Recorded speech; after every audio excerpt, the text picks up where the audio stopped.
What is going on today, guys? Welcome back to another episode of Fix It Garage. In today's episode, we're actually going to talk about some of the stuff that we found on the bug once we took it apart. Before we can start putting the Superu Beetle back together, we need to go ahead and see what else we need to fix. And trust me, the list is a lot bigger than I thought it was going to be, but at the same time, it's an old car, so I'm really not surprised. So let's go ahead and start taking a deep dive into what we found wrong with the car. Alright guys, so the first thing we're going to look at is the wiring. So right here is some of the wiring that's been done to this car.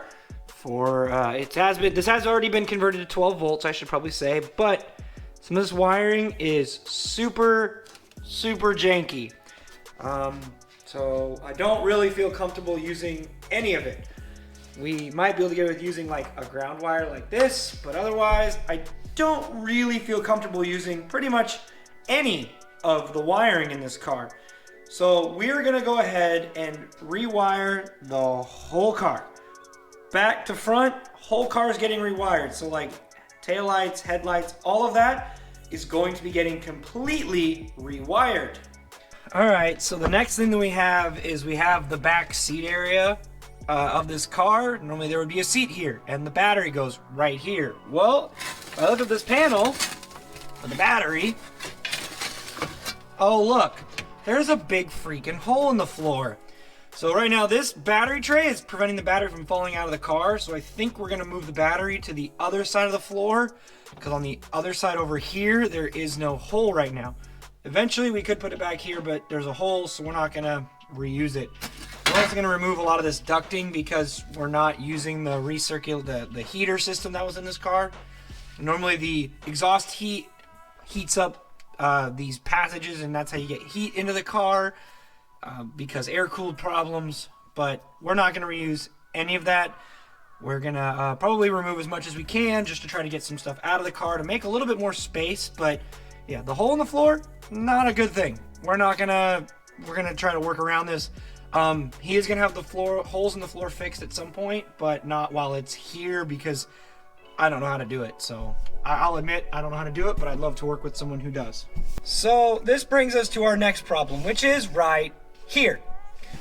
This piece of metal should go all the way across and be a nice floor. Instead, look, transmission, here it is. There's a piece of wood here and that was it.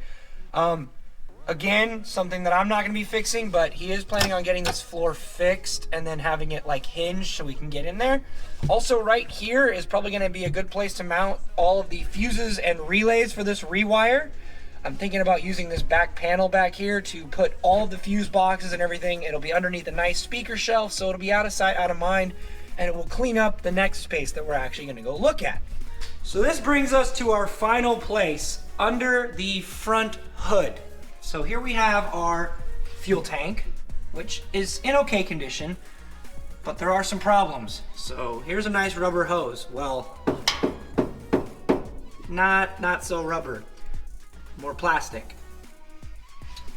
And plastic is not going to work how we want it. We don't want rubber hoses that are basically as hard as plastic, especially involving fuel. So everything fuel related is getting replaced. These vent lines, everything is being replaced. And then we have this mess over here. So here is some of the factory Volkswagen wiring. Some of it goes underneath, it goes all over the place.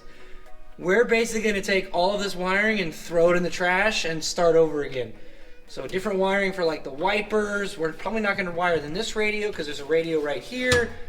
We're basically going to redo this entire wiring situation and trying to make it so when you open this, none of that's there. It's actually going to be just this.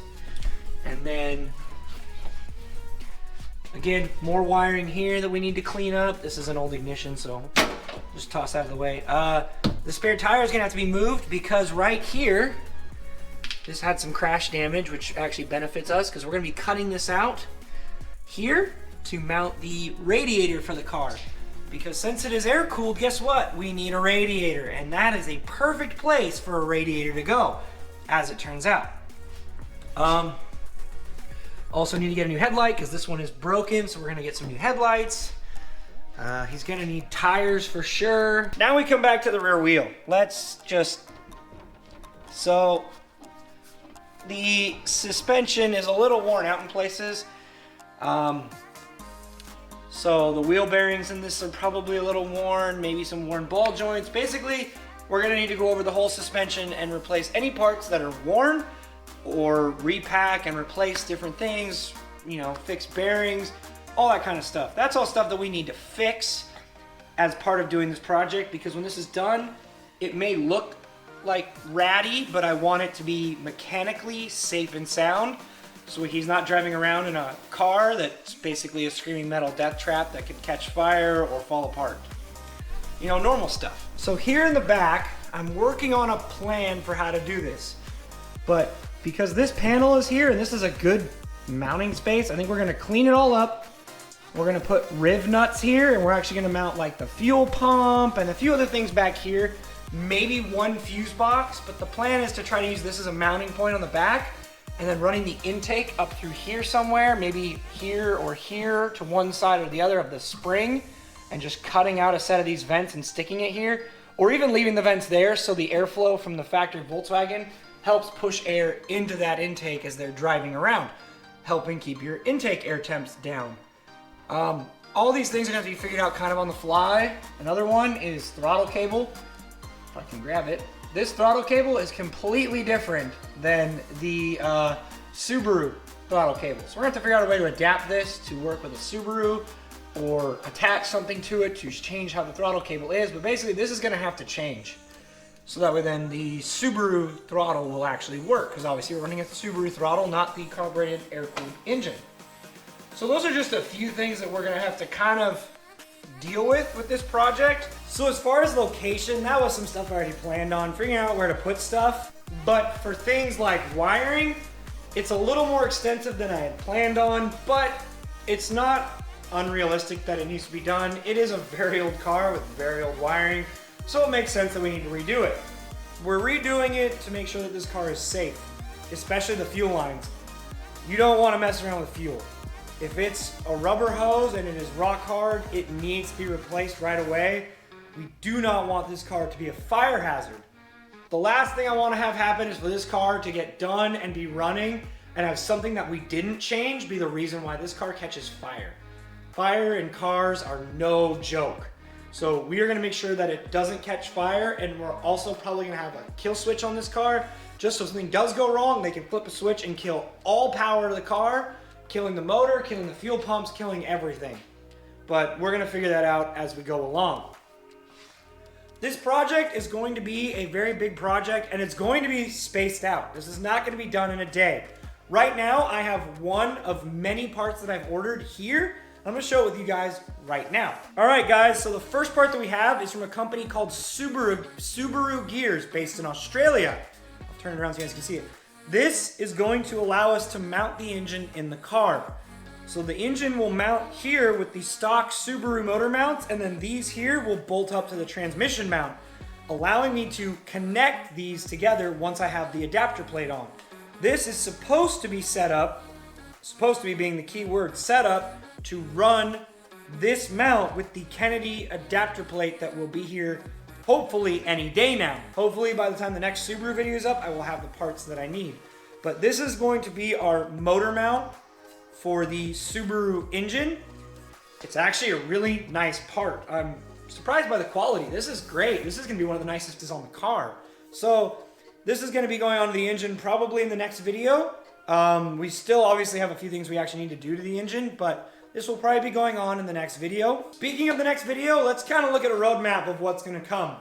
So the next time this car will be on, the plan is to start labeling and removing wires and installing new ones. Hopefully, that's if everything goes to plan. If not, we will go ahead and probably start mounting the Kennedy adapter plate if it's here, and the clutch, and actually getting the engine bolted in. We're gonna work around whatever parts we do and don't have. So we're either gonna get the wiring, the factory Volkswagen wiring done first, or we're gonna go ahead and get the Subaru engine into the car. It just depends on how things go.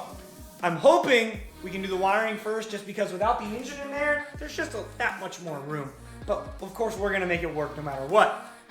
Then we're gonna go ahead and get the engine in once the wiring's done, so I can start figuring out fuel and throttle and cooling systems all the things that we need to figure out to get this engine up and running. Speaking of electrical, the other thing that I haven't told you guys is inside my garage right now, I have the entire wire harness from a donor car. That donor car I had, I took all the wiring, it's all in this garage. We're gonna thin down that harness to get everything that I need to run the ignition system and the fuel. So that way then I can run the engine on the factory Subaru harness and computer, and then all of the taillights, brake lights, turn signals, that'll all be run off the Volkswagen new aftermarket harness I'm going to do. A lot of guys, when they do this, they'll send their wire harnesses off to have someone else build them. We're gonna build it in-house, and I'm gonna show you guys how to do it. But that is gonna do it for today, guys. Thank you all for watching. If you guys like what you saw, as always, remember to smash that like button. Leave comments down below on things that you guys want to see on this build. Let me know some things that you guys maybe want to see as far as different things that I can do to the car while we have it.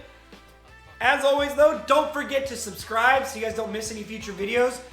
Next video, we're going to be changing the oil in the Subaru and looking it over before our next track day.